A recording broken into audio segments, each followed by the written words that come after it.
Next up on our virtual stable tour, I am heading over to Vicky de Sousa's Newmarket base, where she is prepping a handful of horses for the upcoming Tattersalls Breeze Up sales, and it's her first year consigning under her own name.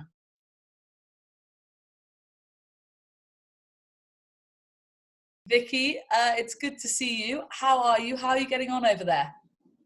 Yeah, we're getting on well, Vanessa. Obviously, it's not been the year we all wanted. Probably not a great year to go back into breezing, but it is what it is, and we've got through it.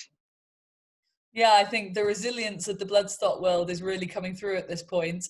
But just tell us a little bit about yourself to start with. For anyone who doesn't know you, what's your background and how have you found yourself in the position you're in today? Well, I was brought up in Ireland in County Kildare, so it was obviously a big horse county, and not far from the car, about 20 minutes. So I started off there as a jockey. I rode for Eddie Lynham for a season, and then I came over to England to Dandy Nichols. Did quite well with Dandy, had a good few winners for him, and obviously met Sylvester there. Cut a long story short, that's sort of where I am now. Right, yeah, exciting.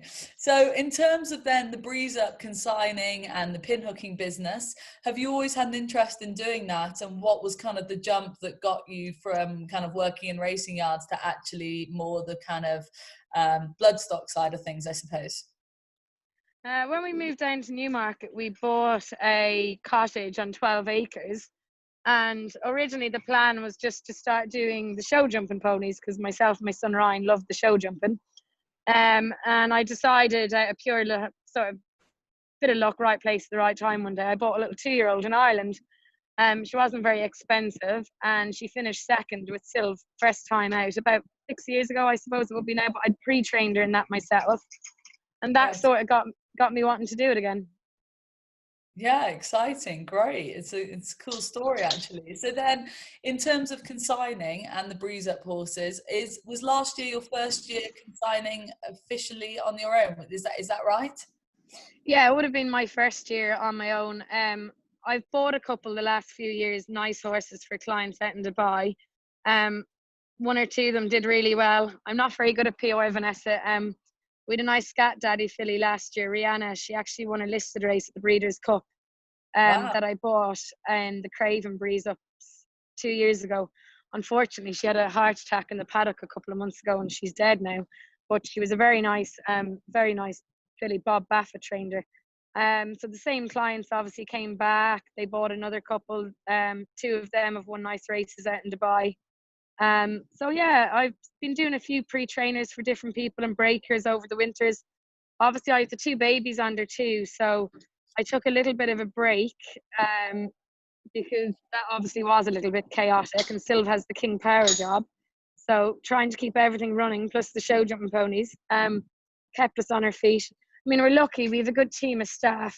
Jenny, my head girl, is well able to help me break them in and long rein them and back them. And then I've one or two riders that come in and help me. But the last couple of years, we've spent a lot of money here with lunge pens and turnout pens and colt paddocks, and we've a really nice big arena. They all get turned out every day, even the colts, for a couple of hours.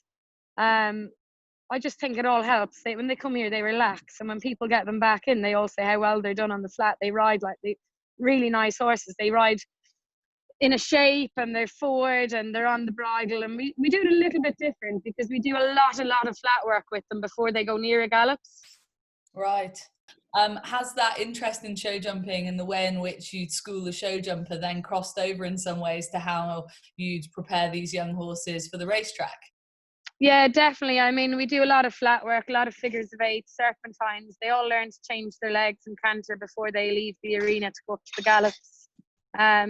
If we've got a sort of more nervous type or a big weak horse, we'll do a lot of trotting with the side reins on and just really get them used to what they're supposed to be doing and paying attention to what they're supposed to be doing and carrying themselves. Yeah, really interesting. And for you as a breeze up consigner then, do you sort of pride yourself on being the sort of consigner that when someone buys a horse off you, they know that they're going to buy a horse that can go in a straight line, that can go left, can go right, can bend in the right way, and basically has had the best groundwork possible for a future racing career? Yeah, and I think that's important because people will buy off you again when you sell them a nice one, but they're not so inclined to come back if you sell them one that's not a great ride. So I think it is important. And I mean, I don't overcook mine either for the breeze ups, especially this year because we've had to let them down and give them a little break when everything got cancelled with COVID. So I want people to buy horses out of here and be able to improve them on the gallops. But they know if they buy out of here, they're going to get them and they're going to be good rides. Yeah, yeah, it sounds like that's pretty essential. You mentioned obviously COVID-19 there. Just rewinding a little bit to when it all really kicked off a few months ago now.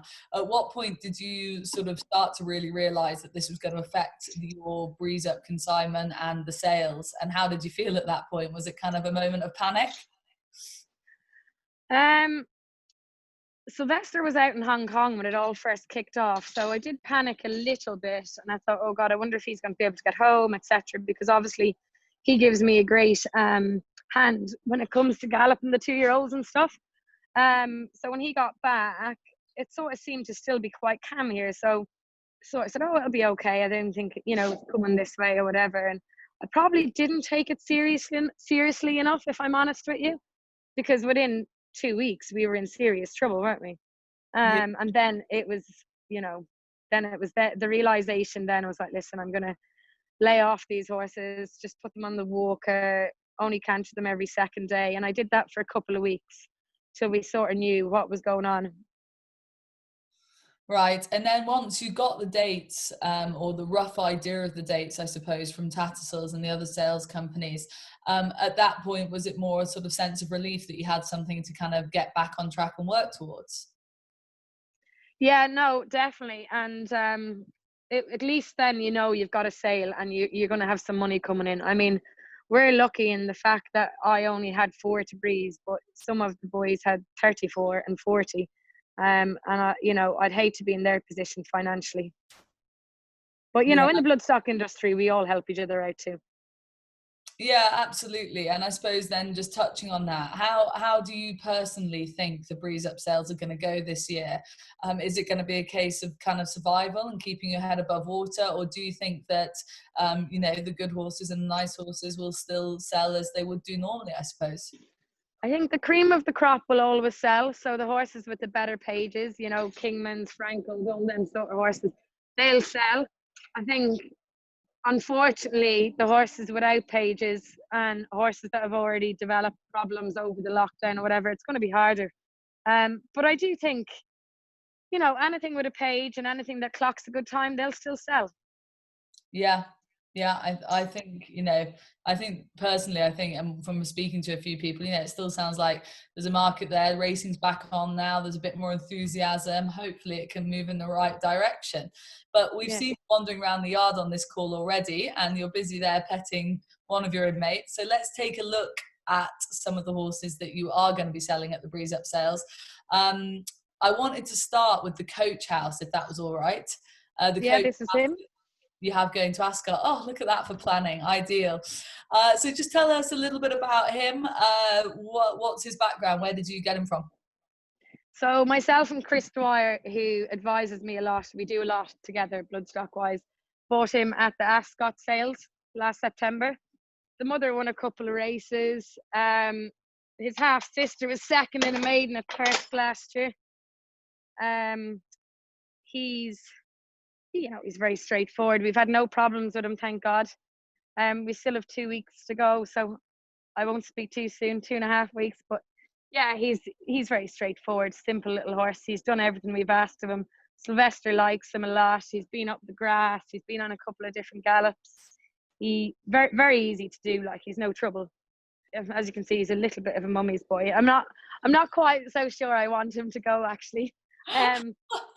I ride him most days. He's lovely. He's clocking a good time. He's very straightforward to ride. He's not overly big. If I just open the door, I'll show you. Turn the camera the other way. Sorry, 2 seconds. No, great to have the insight. Well, there you are, pal. Hello, big lad. He's a lovely little horse. He's about 15-1. Yeah. He's very friendly. He's very easy to ride. And in terms of then when you found out that obviously his sale date was going to be pushed back quite significantly, actually, because he would have been at one of the earlier Breeze Up sales originally, how did he sort of take the backing off, or how far near to peak was he? I mean, how did that work in his diary? He was really ready, actually, so it was a little bit of a shame that we had to drop off him, but he's come back good again. So thankfully, as I said, we've had no problems with him. But yeah, it's a shame when you've got them really fit and then you've got to drop off them again. It can do more harm than good sometimes. But luckily with him now, we've had no problems. And he was due to head to the Ascot sales, where obviously Coach House had that huge result last year with Summer Yeah, Sands. It was one of the best breezes on the day. I remember I actually did one of our Sky Sports Racing Bloodstock shows from the Ascot sales last year, and it was brilliant because you always try to follow a story through the ring. And he was obviously such a brilliant story. I think he was a £4,000 yearling, and then he sold for 80 plus grand in the ring after breezing so well. Then he went on to do so well throughout the season, Summer Sand. So he was the perfect story. We'd like something similar for your lad, wouldn't we? that'd be a dream. Yeah, I know Robson that consigned the horse. They were absolutely delighted, but they're just lovely horses, these coach houses. I mean, as I said, I can't fault him. He's just so lovely. And he's shown plenty of speed on the gallops. So hopefully he'll do a good time at Tats. And my 4 grand will be made into 40, but we just have to hope for the best this year with everything that's happened. Yeah, you can only do your best, and fingers crossed he gets there well and safe and happy. We can move on to a couple of your Guineas horses then as well, if that's all right. Yeah, And I've been sent the videos and was looking at the video of the Twilight Son colt. He looks a really, really lovely individual, actually. he's a very big horse, Vanessa. He's 16-1. Wow, goodness. He's done everything we've asked of him. He's very, very simple horse to ride. Um, he was a little bit harder to break than the rest of them. He was a little bit nervous, but he's calmed right down now. But as you can see, he's a fine big horse, nice head on him. And again, the mare was decent. And you can see the sort of size and scope of him. But when he sets off walking on this video, he's got a real active stride, and he's plenty of bounce about him. You can see he's a very athletic individual. Yeah, no, he is very athletic. There was a few scary Monday mornings riding him. But he's settled down now. Just early doors when it was frosty and they were clipped out, and just a typical colt. He's got a big engine, that horse, Vanessa. We haven't rushed him, thank God. I hadn't put the gun to his head at early doors because once I knew the coronavirus was going to delay us, I just carried on hack cantering him. Right. Wasn't inclined to give him too much time off because he does get a bit fresher than the other horse. But he's very scopy, very athletic, does everything you ask of him. He's a very long stride. And we're hoping he will make big money. And Twilight Son had their first runner out in Milan the other day and it won. So I'm hoping as a first season sire, he's going to bring in the money for us as well. And you mentioned that, he's a little bit trickier maybe to break. And I suppose one of the nice things about doing these videos and getting to talk to a few of the consignors is, he looks perfectly quiet on this sales video, but it's kind of nice to hear about their personality. And obviously the coach house is a bit of a pet and he's clearly a bit of a boyo, but do you enjoy the challenge equally? Yeah, I can't say I loved it every Monday morning. I mean, there was a couple of Monday mornings I was sat at him and I said to Jenny, we were pulling out one morning, I said, I'm afraid to sneeze and I really need to sneeze, but it's icy and I think he'll just explode. Surely Sylvester helps you with the slightly livelier one. Surely you put him up on him. Well, he was away in Hong Kong all winter while I did the donkey work. So he's come back to nice rides. But when they're like that, Vanessa, I've no qualms. I'll just put them back on the lunge line, double reins, and I drove him for probably 3 or 4 weeks, and Vicky de Sousa actually backed him for me. Fair play to him. Right. Really interesting. So he's obviously one that, like you said, has come with the size and scope of him. He's probably one that's going to have benefited from a little bit more time before the sale then. Exactly. Yeah, definitely. Every cloud has a silver lining and all that. I was delighted to be able to give him a good break. Yeah, so that's pretty happy with that. This is the Acclamation colt all going to the Guineas sale, is that right? Yeah, he's just rolled, so excuse the state of his rug. He's also a massive horse. He's 16 too. Goodness, was the Twilight Son and the Acclamation, were they big when you bought them as yearlings, or have they surprised you somewhat? The Twilight Son always had a good bit of scope and size about him, but he needed to fill into his frame, which with the break he has done, which is great. This horse, the Acclamation, he was big, but he wasn't huge. And basically, once I had him broken in, I give him about 3 or 4 weeks of a break off over Christmas. And he really grew then. Like he's a monster, really, of a 2-year-old. But most bloodstock agents that have come in to have a look at him, you know, they really like him. And I've held out, you know, on selling him privately because there's been a lot of interest, but I'm going to wait for the money to come in for him if I can and take the risk, because he's a very nice horse. Sylvester loves him, and he's a huge stride, and his page is not too bad either. There's a bit of class about him. He can be a little bit cheeky, but nothing untoward.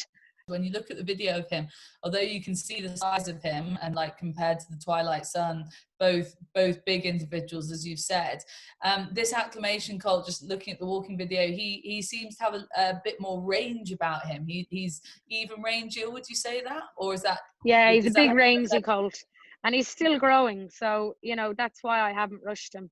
He'll grow again, so whoever buys him needs to you know that he's still not the finished article, and he probably won't be an early 2-year-old. He's more of a back end October, November sort. Yeah. Just looking at him.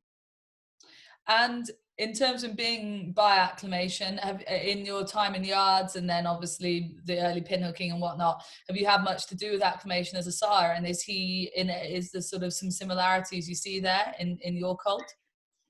Yeah, I mean, they're very soft in the stable, and that he's been very easy. He was very easy to break in. It only took us a couple of days.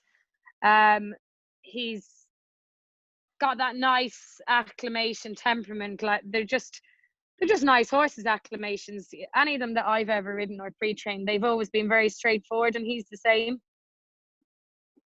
Right. In fact, he's actually a bit lazy until you get onto the canter. He only just does enough. Like if if we're trotting to the canter, he'll just trot, and that's about it. Hey, he saves a bit for himself. I don't mind that. Lots of trainers seem to like that as a trait. And he spends a lot of time sleeping and eating. Just the job. Perfect. The perfect horse. He's bomb-proof going up the road and all that sort of thing. So I think he will do a nice breeze, but I haven't rushed him either because he's so big. It'd be a shame to break him. So I'm just taking it easy now. I'll see how the sales go in Tats for the Ascot sale, and then I'll give him a gallop or two before the Guineas sale, and he'll be ready, like, because he wouldn't take a lot of getting ready because he's quite athletic too. So just in terms of, on a more general note then, we've looked at your three. In terms of stallions and what you tend to go for, you've got a real mixture there. Obviously Acclamation, a proven stallion, Coach House going well, and then Twilight Son with his first runners this year. Is it something you really, are you strict with what stallions you go for, or are you more interested in the individual? How do you assess a yearling when you're buying them? I like a type, but I also like a bargain. So the Coach House obviously was the $4,000 horse. He's got a gorgeous head, the Coach House. He's a pretty little horse. So that sort of probably swayed me that way. Myself and Chris were looking at him walking around in the paddock at Ascot, and he just looked a nice little type. So for $4,000, it was worth the risk. Do you know what I mean? Yeah, I can tell you definitely got a soft spot for him, Vicky. Yeah, I know. I still keep saying, Vicky, you do know you have to sell him at the sales. And I'm thinking, oh, really? I'm quite happy to bring him home and race him. Had great sport with him. He leads all the other 2-year-olds. He's such a professional. He's so easy. I ride him every day. Nice. He's a hardy little horse. I like them little horses because they make into fun horses for somebody. Like you say, Summer Sands made into a very, very good horse and a fun horse for his owners last year. Yeah, absolutely, absolutely. So you're kind of, you'll buy a type rather than maybe a page or a straight pedigree, right? Yeah, I bought a nice Frankel that went to Joseph O'Brien's, and he should be running back end of the year. August, September time. I tend to buy them, normally tend to buy them quite big, but the coach house obviously broke that rule. But yeah, I like a nice head and I like a nice walk. And then after that, I think you just have to chance your luck.